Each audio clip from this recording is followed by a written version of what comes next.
अहिल्यानगर जिल्ह्यातील संगमनेर येथे एका 6वीत शिकणाऱ्या विद्यार्थिनीवर ॲसिड हल्ला झालेला आहे. यामध्ये ही विद्यार्थिनी सकाळी शाळेतून घरी जात असताना पत्ता विचारण्याच्या बहाण्याने तिला अडवून तिच्यावर ॲसिड हल्ला केलेला आहे. यामध्ये नागरिकांनी तातडीने संबंधित मुलीला जंबूकर हॉस्पिटल, वडगाव पान येथे प्रथम उपचारासाठी दाखल केले.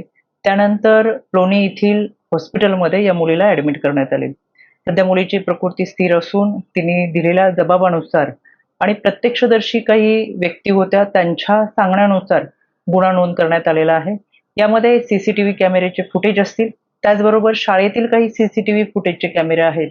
एकत्रित याची पाहणी करण्यासाठी पोलिसांनी पथक नेमलेले आहे. यामध्ये आरोपीचा लवकरच तपास करावा यासाठी राज्य महिला आयोगाच्या वतीनं सूचना देण्यात आलेल्या आहेत.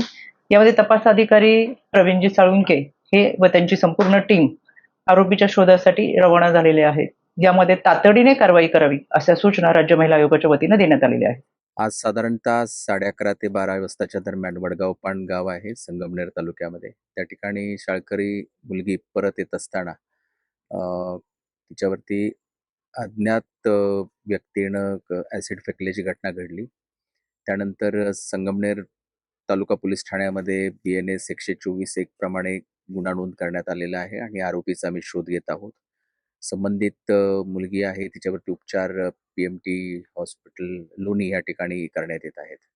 सध्याची काय परिस्थिती आहे मुलीची किंवा किती टक्के भाजली आहे काय सांगता? उपचार सुरू आहेत आणि कमी पुढील जे आरोपीच्या जे शोध घेत आहोत. धन्यवाद. सीसीटीव्ही मधून काही कळालंय किंवा तो आरोपी कशावरून आला होता किंवा काही पूर्ववैमानिक काय? आमच्याकडे काही प्राथमिक माहिती आहे, आम्ही करतो आहोत.